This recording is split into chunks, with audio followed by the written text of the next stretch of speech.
I'm glad I'm not speaking behind him. I'd like to introduce to y'all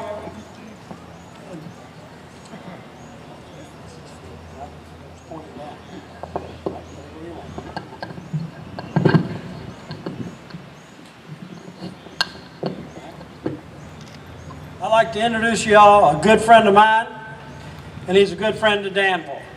He's a former Reagan administration official and a former South Carolina legislator.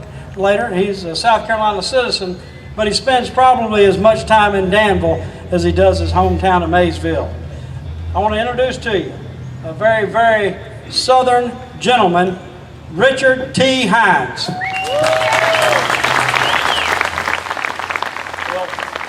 Let me return the favor to Tony. How many people here saw Braveheart? Everybody see it? Well, Danville has their own William Wallace, and it's Tony Lundy. Yeah. And if y'all remember the plot, I won't have to remind you, except that when the battle is held and the people that are supposed to be standing with William Wallace desert him, there is a price to pay. There is a price to pay. And that is what we have seen in the state of South Carolina. These people that we put into office, and I believe there's a special place in Dante's hell for the people that exploit human tragedy for their own political gain. And that is exactly what happened with Governor Nikki Haley in South Carolina. When you get ready to go national, make money, and you throw everything else under the bus, there's a special place in hell for you.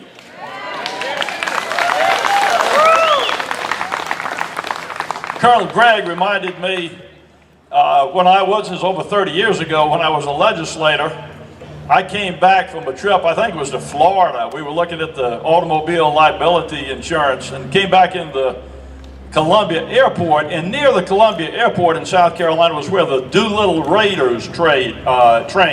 Anybody remember Jimmy Doolittle and the Doolittle Raid after Pearl Harbor? Well, let me tell you what happened, because this is not a new thing.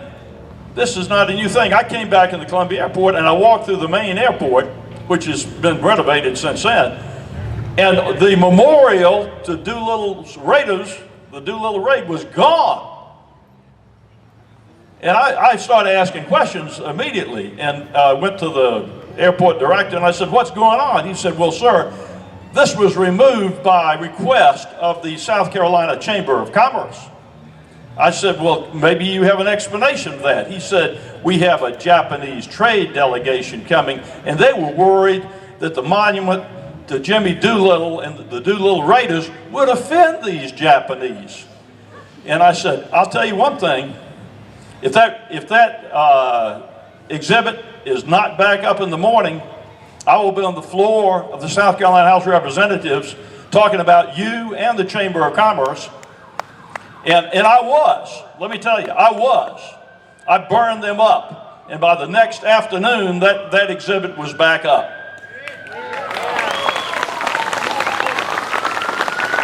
And I offer that to you, because if these spineless individuals that want to take down our monument do that, you do the same thing. You raise hell until you get it put back up.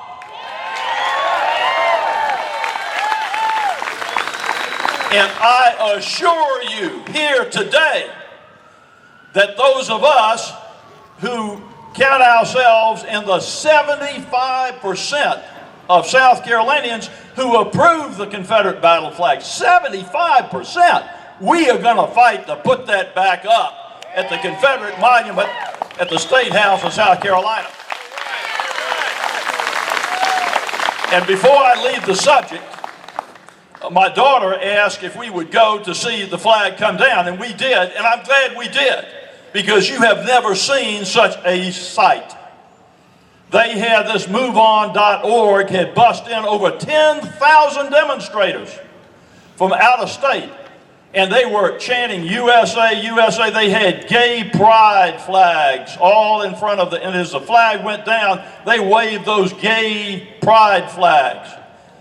And the idea is that, our America doesn't count, that we don't count, that our heritage is not important, and they are the wave of the future. It is not true.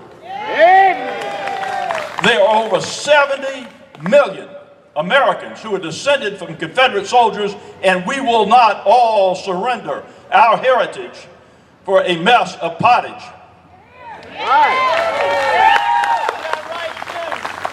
I will tell you one more thing about that particular incident. My sweet daughter, Kathleen, had never been in the State House, even though I had been a legislator, and I still have floor privileges. So as soon as this ceremony of taking down the flag happened, in walked Governor Nikki Haley, and right behind her, Jesse Jackson and Al Sharpton. Birds of a feather flock together. I asked a state patrolman, I said, would you mind if I show my daughter, I'm a former member of the House of Representatives, would you mind if I show my daughter the inside of the State House? He said, sir, I wish I could, but the State House today is reserved for Governor Haley and her very special guest. And I said, does that include Al Sharpton and Jesse Jackson? He said, yes, sir, I'm sorry, it does. And that's where we are. These are merchants of division. They profit from other people's tragedy. They try to divide people. This is their business. They've made a career out of it. And we've got to stand against this sort of thing. And vote them out. Yes, sir. Vote every one of them out. And I'll let you decide who that is. Start at the top. I don't need to tell you who that is. I do want to tell you one other conversation I had with the State Attorney General, Alan Wilson. He had turned down, there was an effort in the legislature that almost passed to have a referendum. And if they had had a referendum, the flag would still be up. In the state Senate, the vote was 24-21. In the State House, it was something like 78-48. I mean, it was a close vote. A change of 2 votes in the Senate or 12 votes in the House would have kept the flag up through a referendum. In the meanwhile, the State Attorney General issues a ruling that it is unconstitutional to have a referendum. Well, they have referenda all the time on everything, on constitutional amendments, everything else. So I called him up on the phone, and he picked up the phone and said, well, you know, I had to respond to this question, and I just cited a few cases. I said, I read the cases. They were totally irrelevant to the case. He said, well, two out of the 3 might have been irrelevant. And he was just backing up. And I said, Alan, let me tell you something. I said, you're a lot younger than I am, but when I was younger than you, I knew your mother and your aunt, and I knew your grandfather who was in a wheelchair. He was a wounded Marine from World War II. And you look it up. This is not my saying it. I'm going to tell you a real story that really happened, because it has to do with the real meaning of the Confederate battle flag. In 1943, in May, the American Army Marines were invading the South Pacific. And Julian Dusenberry was given on Okinawa the assignment to take the great fortification, Shimbuko Castle on Okinawa. And he led his company A, 7th Marine Division, up a hill. They took over 50% casualty. As they got to the top of the hill, he caught a rifle round in his back that left him permanently disabled for the rest of his life. But he told me the story of this, and he said, you know, I kept command. I did not relinquish command. And he said, my first command when we took the fortification, he said, was to take down the Japanese flag and roll it up. And they did that. And that, by the way, that's what they did in South Carolina, rolled it up like it was a Japanese flag. And he said, my second order was to raise the Confederate battle flag. Why did Julian Dusenberry of Darlington, South Carolina, after taking a rifle round in the back, raise the Confederate battle flag? Because that is the enduring symbol of Southern fighting men. It was in World War II. It was in Korea. It was in Vietnam. Even in Afghanistan and Iraq. our boys have carried their own flags because it means, it represents to them a spirit of patriotism. It represents who they are. Now that is the true meaning of the Confederate battle flag, and we need to keep that in mind, and thanks to Greg and all the people, we need to keep telling these stories of our veterans.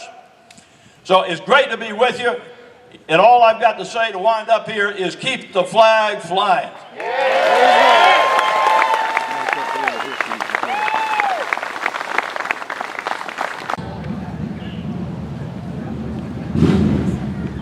I should have been prepared for this. She's a doctoral candidate from SMU in Dallas, Texas.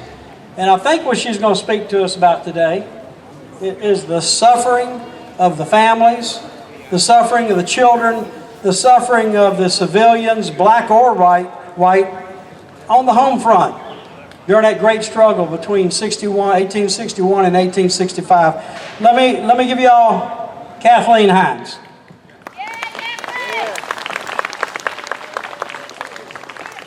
I want to speak to you today because you are Southern civilians. You are Christians first, but you are Southern civilians second. You have all hailed from different parts of the state and from different states.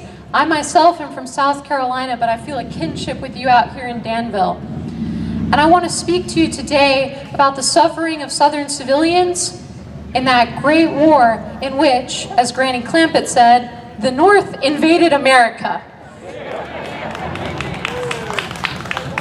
It is a well-established fact that the moment we erase history, we are doomed to not only repeat its mistakes, but also to abandon the moral values that history instills in us through its atrocities. I want to speak with you about a history that is rapidly being erased. A history that gruesomely repeats itself in a war against our civilians and their beloved banner. We are at war. We live in a third Reconstruction in which war is not waged between combatants, but upon civilians and their culture.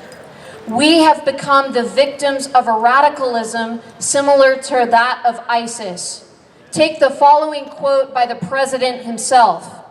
In a recent speech, Obama said the following about ISIS.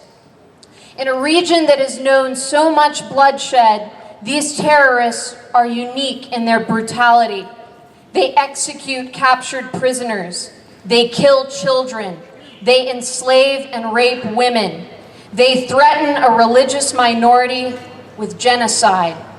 As this same government seeks to eradicate us, they ignore their own statements about the brutality of a behavior similar to that of the terrorists they presume to fight. And as they do, I wish to remind all of you of that legacy. It is the legacy of our opponents that shaped the behavior of the Nazis and that shapes the radicals that seek to overwhelm us even as we speak. This legacy begins with what General Sheridan said to Otto von Bismarck of Prussia in 1870. Following his mass slaughter of Virginians and the desecration of their homes, their women's honor, and their morale, Sheridan said, "Defeated citizens must be left with nothing but their tears to weep with over the war." This doctrine, carried from the brutal starvation of women and children in the Shenandoah Valley to the horrific camp of Point Lookout, is one that shapes Nazi Germany and that shapes the eradication of our own culture at the hands of an enemy dedicated to the extermination of citizens whose beliefs run counter to their own. We face the extermination and degradation our ancestors faced from Florida to Virginia. Let me enumerate what our ancestors faced. By doing so, you will know what all of us, under a universal and colorless Christian creed, face. Madam Sophie Sosnowski, a Jewish South Carolina schoolmistress, wrote of the Union occupation in South Carolina. One among the Yankee soldiers made a regular stump speech in which he endeavored to demonstrate that this country was destined only for the white man, and that the Indian, as well as the Negro, had to be, or in the course of events, would be exterminated. Of the treatment of black women by Yankee soldiers, she also wrote, "The scenes enacted at the dwelling in connection with the servants are not fit for female pen to dwell upon. At last, the black men themselves became thoroughly disgusted and vowed vengeance for the base treatment their women had been subjected to." In July of 1861, Betty Herndon Maury wrote, "Abraham Lincoln professes to conduct this war on the most humane and merciful principles, yet he has declared all medicines and surgical instruments contraband of war, a thing never before heard of among civilized people. And now, having deprived us of all means of attending to our sick and wounded, he leaves his poor soldiers to our care. They have never sent back for any of their wounded or to bury their dead. Our soldiers buried them in trenches, 50 and 60 at a time. The consequences of such violent action, both against his own men and those of the Confederacy, would lead to what a Union soldier witnessed as, and I quote, a gruesome scene in a house in Tennessee. The building was crowded with women and children, all of them refugees from Georgia and South Carolina, infected with the measles. In one room, he discovered the corpse of a woman and her young son. And in the next room, another woman who had just given birth to a child, both of whom had little chance of survival. Nor did this destruction stop following that war. During the Reconstruction, the Yankee-elected governor of Tennessee, William P. Brownlow, wrote, "I am one of those who believe that the war ended too soon. We have whipped the South, but not enough. The loyal masses constitute an overwhelming majority of the people of this country, and they intend to march again on the South and intend that the second war shall be no child's play. The Second Army will, as they ought to, make the entire South as God found the earth, without form and void. Today we face the Third Army, prepared to annihilate not only our symbols, but also an entire people. I cite only a few of the many incidents referenced in books like The Hard Hand of War by Mark Grimsley and War Crimes Against Southern Civilians by Walter Bryan Cisco. I would urge all of you to read those books. These are only 2 of hundreds of volumes. Read them. Familiarize yourself with the cuts and scars of those whose blood runs in your veins. Remembering, as Florida resident Susan Bradford wrote, the South, which had done more to establish that union than any other section. It was a Southern man who wrote the Declaration of Independence. It was a Southern man who led the American Army. It was Southern men who framed the Constitution. A Southern man wrote our national anthem, and in so doing, had immortalized the Star-Spangled Banner. I wish to finish with the call of that noble Brigadier General P.T. Beauregard, who wrote an eternal rally cry for Southerners, saying, "A reckless and unprincipled tyrant has invaded your soil. Regardless of all moral, legal, and constitutional restraints, all rules of civilized warfare are abandoned, and the Northerners proclaim by their acts, if not on their banners, that war cry is beauty and booty. All that is dear to man, your honor and that of your wives and daughters, your fortunes and your lives, are involved in this contest. By the name and memory of your revolutionary fathers, and by the purity and sanctity of your domestic firesides, rally to the standard of your state and country." Thank you. Kathleen, I'm so proud. This young lady just underwent major brain surgery a little less than 2 months ago. And through a lot of prayers, she's come back. To me, it looks like she's come back 100%. Yeah. And we're glad she's here with us today. Thank you.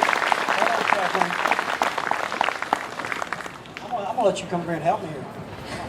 Are y'all ready to sing Dixie? Yeah! Let's get there. Come on, everybody. Let's get in here. Are you ready? Frank, come on up and help us. Your voice is better than mine. Come on. Go ahead, Kevin. Oh, I wish I was In the land of cotton, old times there are not forgotten. Look away. Look away, Dixieland.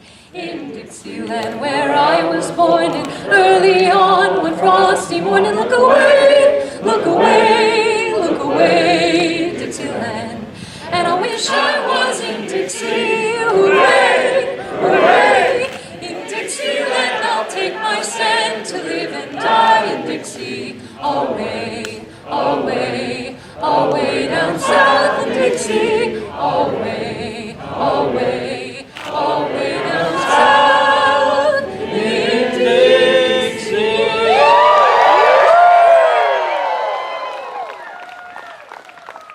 Next, Kathleen, I'm going to ask you to do one more thing for us. Today, years ago, there was a tribute to an African American and to that heritage. There was a gentleman that wrote a song, and it was the most loved song in the world. The Queen of England asked this gentleman to come over, and at personal request, he performed this song for her. And it was known all over the world. This song was loved, and it was about Christian reunification at the end of the song. The gentleman's name was James Bland. And everybody knows that for years, our state song was Carry Me Back to Old Virginia. And I know, as people tell me all the time, they can come up with any song they want. In our hearts, that will always be our state song in Virginia. Here, Kathleen. I do. I'm pulling out my... Please sing along if you know this. It is a touching piece of music. Carry me back to old Virginia. There's where the cotton and the corn and taters grow. There's where the birds warble sweet in the springtime. That's where this old darkey's heart am long to go. That's where I labored so hard for old master, day after day, in the fields of yellow corn. No place on earth do I love more sincerely than old Virginia, the place I call my home. Carry me back to old Virginia. There's where the cotton and the corn and taters grow. There's where the birds warble sweet in the springtime. There's where this old darkey's heart am long to go. Carry me back to old Virginia. There let me live till I wither and decay. Long by the old dismal swamp have I wandered. There's where this old darkey's life will will pass away.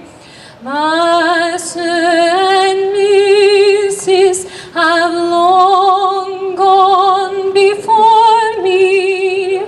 Soon we will meet on that bright and golden shore.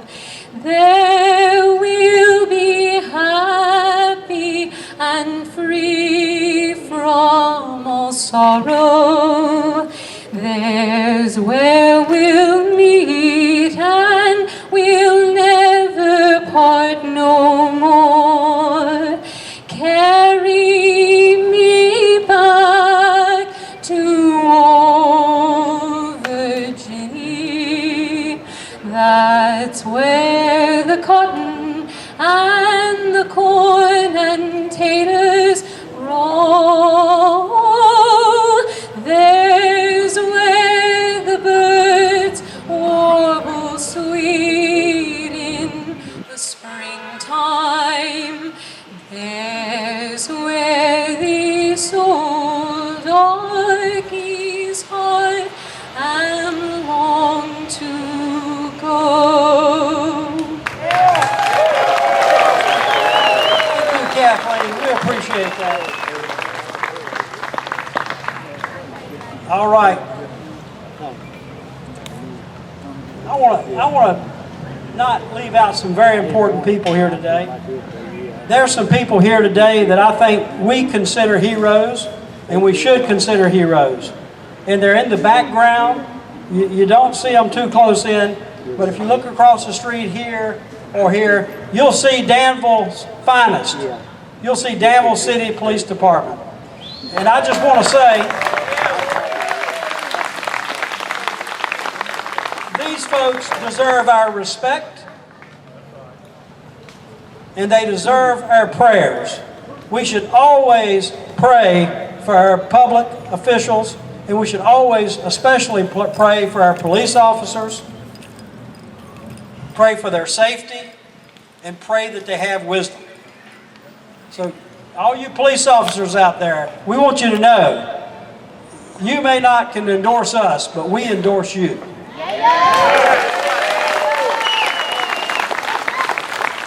Welcome Danvillians and Virginians. How many Virginians we got here today? Are you proud of Virginia? Are you proud of America? How many Tar Heels we got here?